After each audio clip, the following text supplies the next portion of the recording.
Mission Chandrayaan-3 लगातार अपनी मंजिल की तरफ आगे बढ़ रहा है। देशवासी उस पल का बेसब्री से इंतजार कर रहे हैं जब चंद्रयान-3 को 23 अगस्त को शाम 6:04 पर 25 किलोमीटर की ऊंचाई से लैंड कराने की कोशिश की जाएगी। जाहिर है विक्रम और प्रज्ञान पर देश ही नहीं दुनिया की नजरें लगी हुई हैं।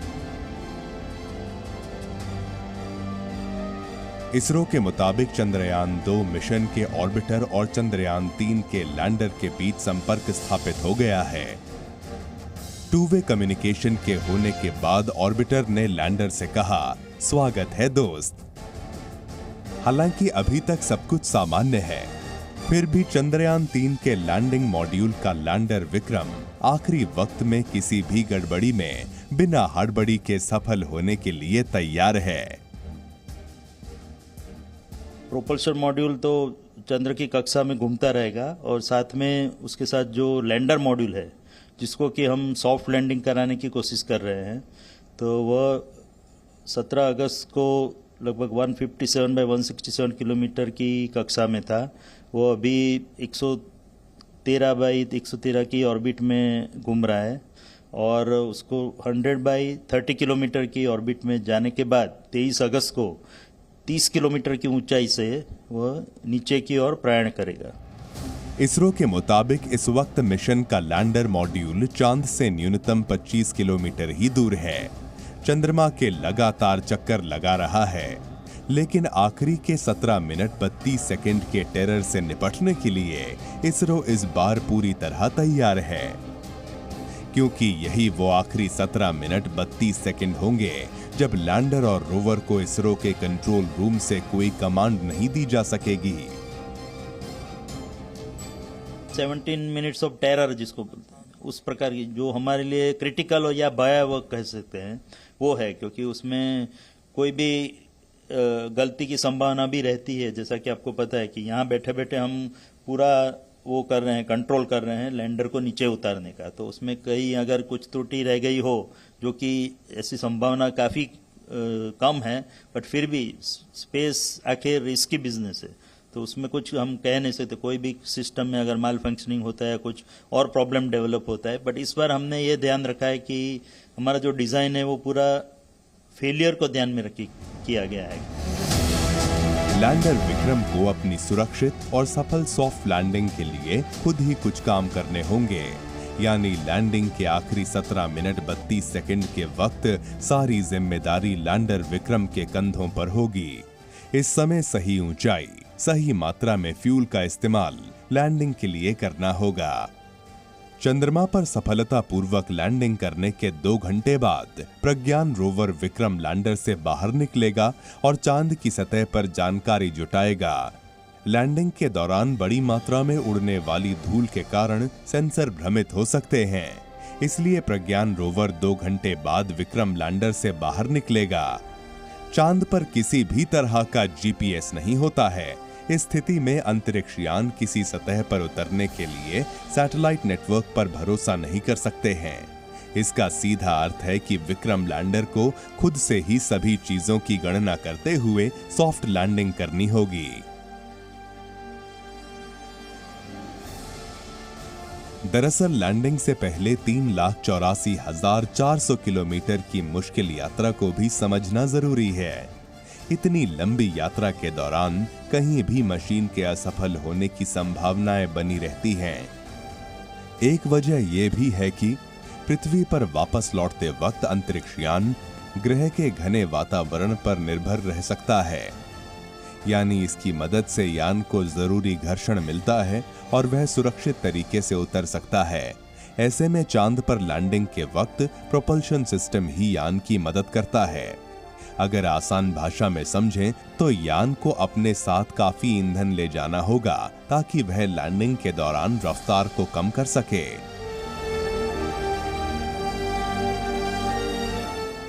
इसरो के मुताबिक चंद्रयान-3 की सॉफ्ट लैंडिंग के दौरान सबसे अहम चीज अंतरिक्ष यान की दिशा होगी। दरअसल लैंडिंग प्रक्रिया की शुरुआत में अभी इसकी स्पीड करीब 1.68 किलोमीटर प्रति सेकंड है, जो और कम होगी। जाहिर है अब सबकी नजरें 23 अगस्त पर टिकी हैं, जब भारत चांद पर कदम रखने के साथ ही नया इतिहास लिखेगा। ब्यूरो रिपोर्ट, जी मीडिया।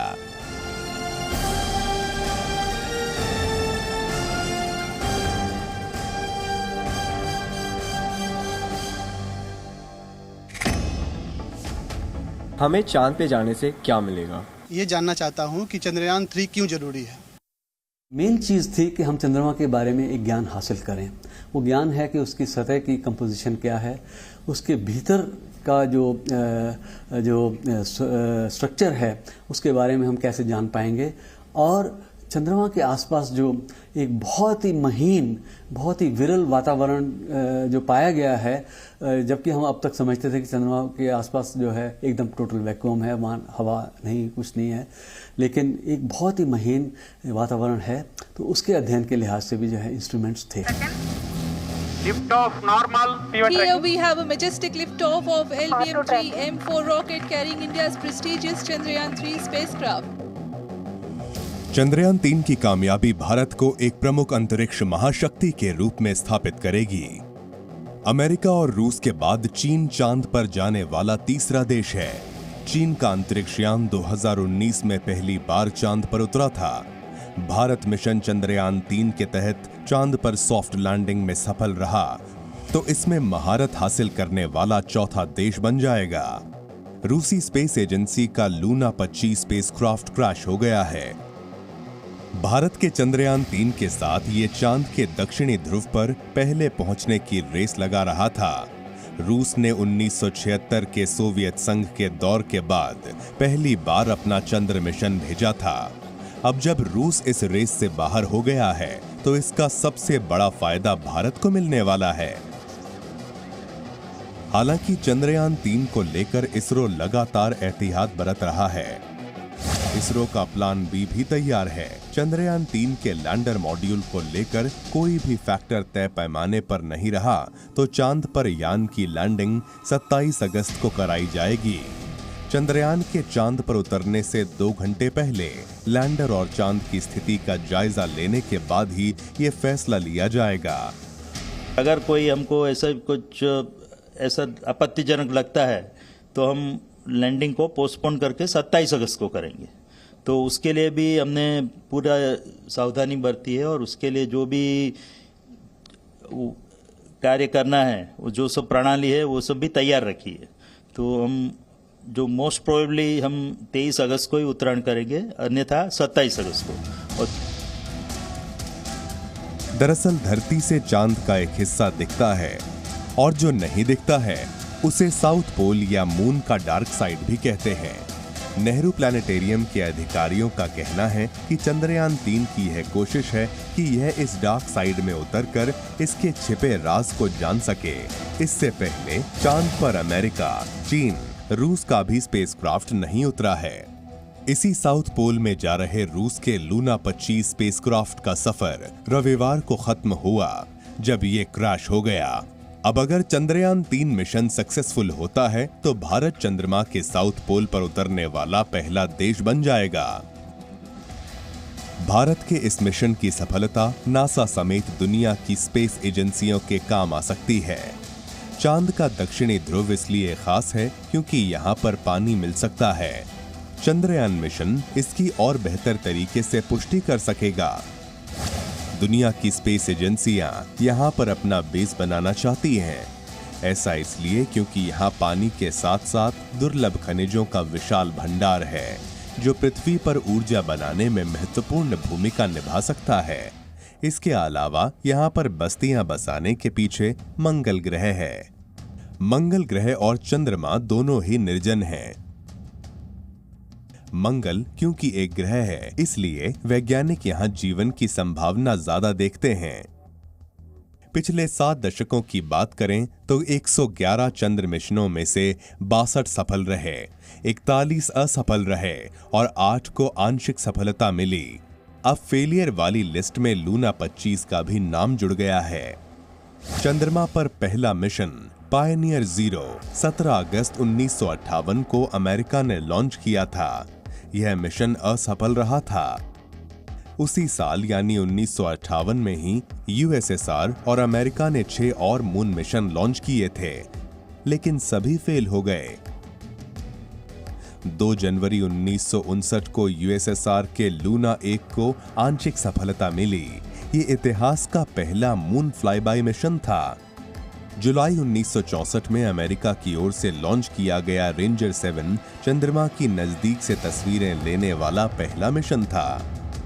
पहली चंद्र सॉफ्ट लैंडिंग और चंद्र सतह से पहली तस्वीरें लूना 9 से आईं, जिसे जनवरी 1996 में यूएसएसआर ने लॉन्च किया था। जुलाई 1969 में अपोलो 11 मिशन वह ऐतिहासिक अभियान था जिसके माध्यम से मनुष्य ने पहली बार चंद्रमा की सतह पर कदम रखा। यानी भारत का चंद्रयान 3 मिशन कामयाब होने पर एक साथ की इतिहास रचेगा, जो आने वाले समय में उसे स्पेस की दुनिया में सुपर पावर का दर्जा दिलाएगा। ब्यूरो रिपोर्ट, जी मीडिया। जी न्यूज़।